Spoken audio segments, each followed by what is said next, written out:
more than 100 unique styles of beer, each with their own set of ingredients, process, guidelines, history, and experience.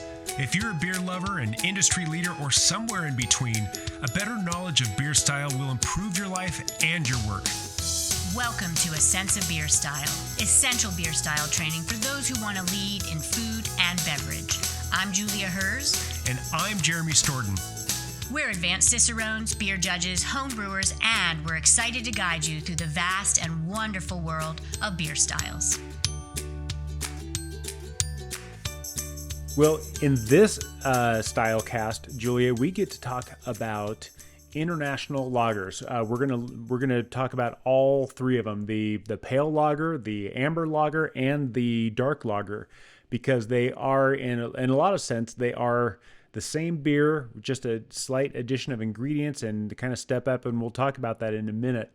But the international lager really was kind of designed off of the Pilsner base that took over over a century and a half ago, and just became that mass-produced beer for everyone, nothing offensive. I called it the hotel art of beer, but as Garrett Oliver corrected me, he said there's actually some hotel art in some places that are quite astounding, or I forget his words, but he made a point that hotel art can actually be challenging. And I think back to the day that I had a can of Heineken on a train going from Barcelona to Madrid, and that was one of the most beautiful beers that I've had in a very, very long time, just from a simplicity standpoint or experiential standpoint.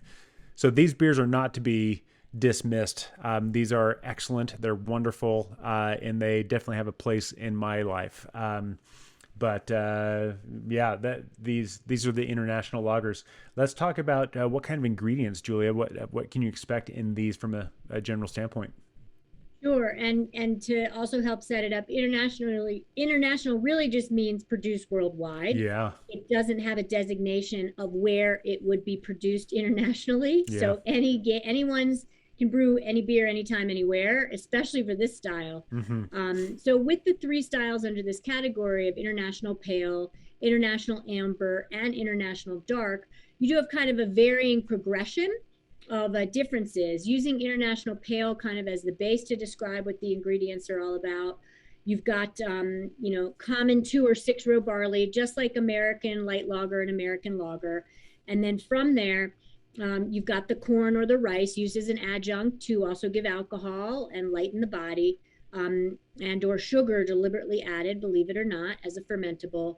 And then when you get to the amber version of it, you're getting some addition of victory or amber or roast malts, maybe some caramel malts to give it color. I'm going to say that it lends a little flavor, but is not very centric to say what, if you were handed a glass of international pale lager compared to international amber lager blind and you weren't looking at it, some people might not be able to tell the aromatic differences because of that.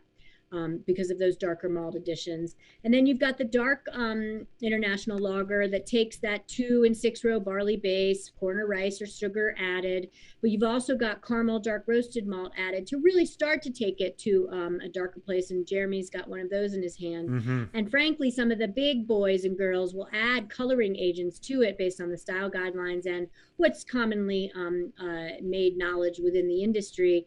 And that's one approach, not my favorite approach, but that's how some of them are made to look so much darker. Yeah. With that, what about sensory and how these taste? So, the overall sensory, kind of like the guiding light through all of these is that they're going to be very well attenuated. They're not going to have terribly strong flavors, although there's enough flavor where I can tell the difference, or I think I can tell the difference between them, especially when we're talking about pale, amber, and dark. And they're certainly not flavorless or low flavor, but they just don't stand out like a craft beer, like an IPA would. They tend to be well balanced. You can taste the hops, but they're not taking center stage, and same thing with the malt. Oftentimes, I'm also finding that these are highly carbonated, and we'll talk about this in a minute, but even though they're highly carbonated for what they are, they don't tend to have a lot of foam on them, and we'll talk about that in the appearance in just a minute. But as far as the differences between pale and amber and dark lager, if you follow if you use the correlation of the color and think about how that would relate with bread, then you're going to be right on the same or on the right track with these beers as well. And we'll dive into that a little bit deeper with aroma and flavor in just a minute. But I did kind of start to segue into appearance. Tell us about the appearance of what you'd expect with these. Sure. And if you are familiar with your American lager style guidelines, the International Pale Lager is going to look very similar, with the, that essence of pale straw to gold color, maybe a little bit darker in color than that American lager. And that collar of foam, which is going to be white, will be very quick collapsing. And the essence of this one, the International Pale Lager, is definitely clarity, very clear. Then you go to International Amber Lager, and because of those darker malts that have been influenced it's going to be golden amber to reddish copper, and it's going to have potentially, a little bit of an off-white color of foam. Excuse me. It's going to be potentially have a little bit off-white color of foam that's quickly collapsing. And then you go to a dark International Lager, and you've got deep amber to dark brown colors, ruby highlights, a little bit darker color of foam that's also very quickly collapsing. And because of the color, you're not going to be able to tell as much, but it also should be clear versus hazy. And with that, I would want to have you talk to us about the aroma. About the aroma. So I'm going to talk about pale first, because that really is the base beer out of all of these. You can get low to medium grainy kind of corn-like aromas coming out of this. Maybe light honey, maybe some water cracker type of aromas. But unlike the American lagers, you will start to smell some hops. And most of the time, these are going to be more of like the German noble hops, where you get more like herbs and floral, maybe even like black pepper spicy type of aromas coming through. It's not going to be strong. Remember, strong aromas are not going to be there, but you can detect them if you're paying close attention. The other thing, because they are using a Pilsner malt, and it is lager. These are lagers, of course. To have a small amount of some sort of sulfur, like a dimethyl sulfide or that creamed corn kind of flavor, maybe like a tomato soup for some people. Some of that stuff can come through. That's just a part of the ingredient list that that's just kind of part of the charm. You can't really wash that stuff out. That's kind of how this manifests in the brewing process. So a small amount of the stuff is okay. Stuff like acetaldehyde, that green apple, raw pumpkin type of flavors. But none of this should be strong. None of it should be offensive. It should never be harsh. It should always be just a very subtle little nuance that you detect if you have a good palate. When we get into amber, now we're going to start introducing, kind of like if you follow the color, you see it a little bit darker, you can start expecting a little bit more caramelly, kind of toasty malt flavors, maybe toasted bread, maybe bread crust. A lot of that will kind of come through because the addition of grains to give it that color. When you get into dark, we can start getting into, start talking about a darker caramel. Maybe we start talking about the word roast. It should never be burnt. It should never be acrid. But if we start getting kind of like a little, like just a little black spot on your pizza dough or your toast, then it just kind of adds to that flavor, but it should never be burnt. But again, these are going to be kind of in a simple sense. These are the same beer, but we are stepping up in adding darker colors and darker flavors along with this. But that being said, that's what it smells like. Julia, how does it taste? Yeah, and it will carry over. There's not dramatic differences, but when you get to flavor, you get the essence of hops in the bitterness and allowable low-level European or U.S. continental style hop notes in the flavor. But you're mostly for International Pale Lager looking at grainy malt flavor, medium to low bitterness, and crisp, dry, attenuated finish. And then you get to International Amber Lager, which will take you certainly more to a hopeful place that you're actually tasting some of the essence of what I mentioned of the Victory Amber roast or caramel that's added. tough for some of those styles to act, or those commercial examples to actually showcase those ingredients in the flavor, because those are added mostly more so for the color. So I would really then take you to International Dark Lager to talk about, the medium low caramel. The roast notes are optional, but Jeremy is very smart to point to, we're not going to get any essence of burnt, or anything that you would find in, say, a porter or a brown ale or a stout even. The dark lager is starting to border on, though, interesting more flavors from the malt and what's been added for more than just coloring at this point. And so with that, what about the mouthfeel? So the way that this, all three of these are pretty darn similar. The way that it feels on your palate, these have a lot more body than the American lagers do. So we're going to have low to medium body, a medium high to high carbonation. Again, these are carbonated beers. And Julie, you pointed out recently that you're very sensitive to that carbonic bite. That and I can detect it a lot of the times as well. I think you're better at that than I am, but I can definitely get that. There is that little like tinny acidic kind of hit at the very end. Those are pretty common with these beers, and a lot of beers that have a lot of carbonation. I get that, but the mouthfeel of it can oftentimes be a little bit creamy. I don't want to quite use the word fluffy. I usually reserve that for beers with a lot of wheat in them, but they are kind of creamy and smooth. Almost just like a nice little like velvety texture on your palate, and it's just wonderful. And again, I mean, most people would drink these, and most of you have had these beers, and it's easy to say that they're forgettable. And if you pay attention, and if you put them side by side, they're not forgettable. I remember a lot of the beers I've had while I've been traveling, and they're absolutely wonderful. But that is the mouthfeel. Let's talk about the different style comparison. How do they compare to different things? Yeah, and I think for beer studies, if any of you are trying to nail this, as I always say, for tableside or for sitting testing purposes or brewing, this is the category for style comparison that you start to really see the difference in the three internationals within this category of beers.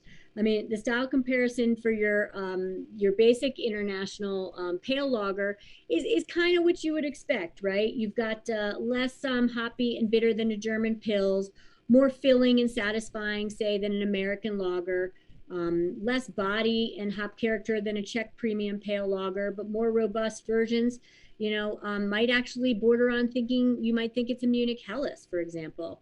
But then you bounce to the pale, right? The international amber lager, and all of a sudden, what's listed on here? Brooklyn lager is listed. So yeah. Brooklyn lager's got darker colors for sure, if you actually are paying attention to what's in the glass when you have one of those. Or a Beta amber, I definitely find in different areas of the country. Dos Equis amber helps set this style. That's one of the reasons why this style does talk about coloring agents.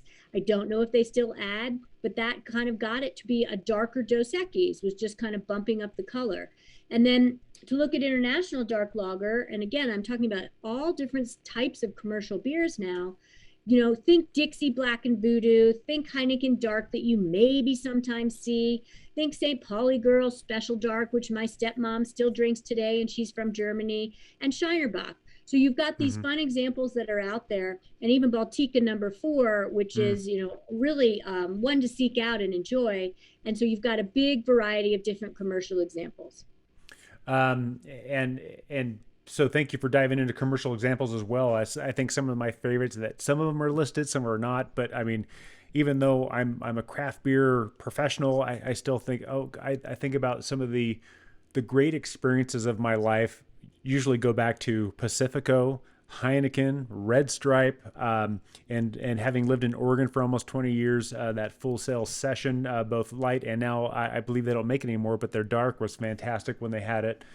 These are all beers that most of us have tried, and I remember being in Belize and having a Belican. These are just amazing beers that I think we look over a little too quickly.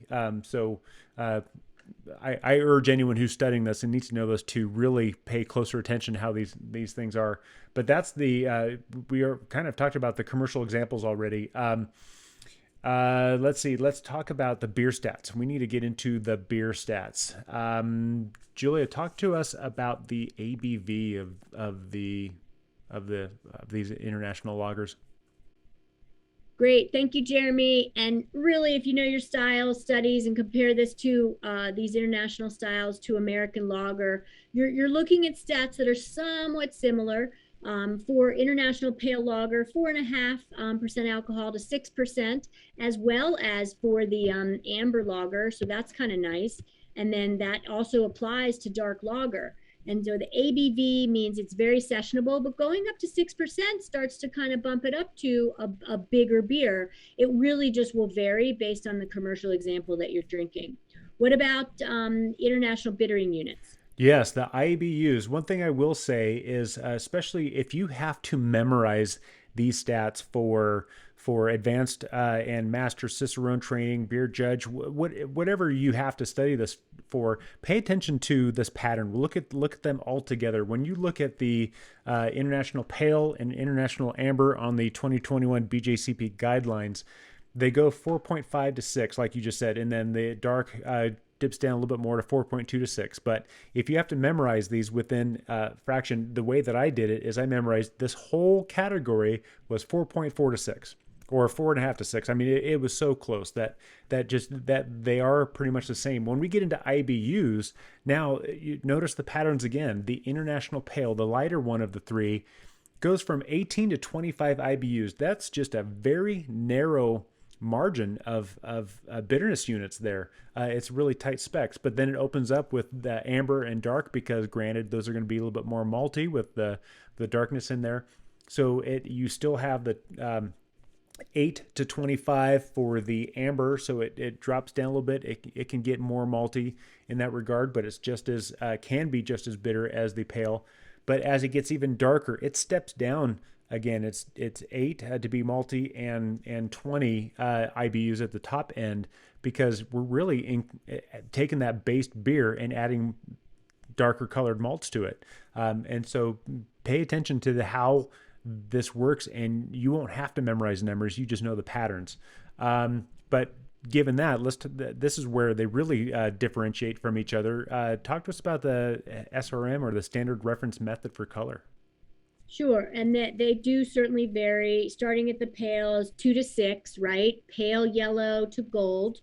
And then we do have that color influence for the amber, which is 6 to 14 SRM. And then going to dark is 14 to 30. So you're really getting up into those brown color hues and ranges. Mm-hmm. And it's just an aspect of those additional ingredients that are really more so there, again, as I keep saying, for the color than mostly anything else in these beers.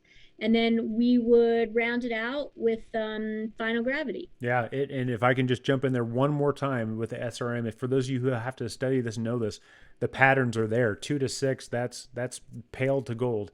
And then it steps up 6 to 14, and then steps up again 14 to 30. So we're really existing in that pale to yellow for the pale lager, and then we're getting into from yellow to amber for the ambers. I mean, it kind of makes sense, right? And then with the dark, we're going from really what's getting close to copper all the way to very light brown. So, but those numbers will tell a story of what those beers are. But when we get into original gravity, even the final gravity, original gravity, they're all going to be like 1042 to 1055.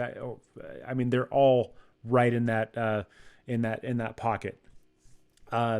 But the final gravity tells the story as well, as where we're going from about 1008 to 1012, 1014 for the amber. So what that really means in relation to American lagers is it's a dry, drinkable beer, but it can actually, when you start getting above 1010 for the final gravity, we're starting to add more body to the beer. And so that's where you start getting that medium body in some of these beers that are just delightful. I'll chime in on that for the final gravity of 1008 to 1012, except for the amber outlier going up to 1014. Yep. That's the majority of beer styles. Of the 160 plus beer styles on the books by the Brewers Association and then BJCP as well, they all final gravity average to 1008 to 1012 final gravity. So when you're thinking about final gravity, That's a good area of numbers to really land on. Yeah.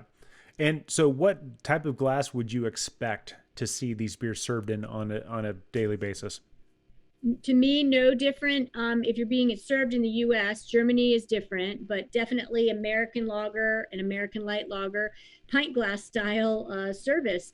You could have branded glassware, certainly in Germany, looking at Heineken glassware, St. Pauli Girl glassware. There's customized logoized glassware that's different shape than pint glasses that this is commonly served in outside of the country. Well, and frankly, you'll likely see a lot of people drinking this stuff right out of the bottle or the can. Maybe one of those red party cups. They're not meant to be fancy. They're just meant to be consumed. And so any container that will bring this liquid to your lips will serve the purpose. But as far as pairing suggestions, this is where there's so much opportunity with this beer being international. There's a little bit of romance. I think about that Heineken I had in Spain, or all the different mass-produced international lagers I've had in other countries, and there's so many options there. I'm thinking ceviche, I'm thinking fish tacos, I'm thinking paella, I'm thinking Spanish tortilla. I'm thinking about all these different things and having these wonderful beers kind of match up with that. Where do you go with this? Yeah, I love all those suggestions, and don't be shy to have your Dixie Black and Voodoo with, a little bit of jambalaya. It's going to be a certainly intensity, tension-filled conversation between beer and food, but I could see those falling into each other. There's like a lot of tomato sauce notes in jambalaya, and those kind of almost fall into brown malt notes very well.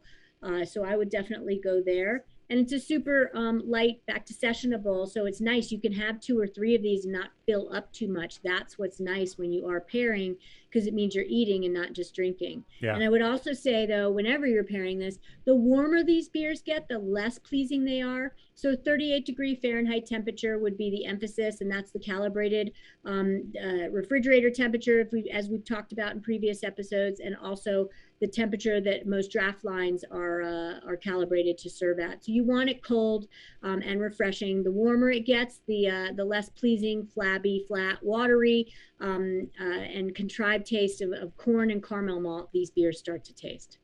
And I think to kind of close this out, these are beers that they're easy to consume, they're easy to find, easy to drink, and easy to just drink and dismiss. But when you pay attention to these different flavors because virtually every country in the world makes their version of this. And when you compare these side by side, a Tsingtao is going to taste different from a Heineken, which is going to taste different from a Mao, which is going to taste different from a Belican.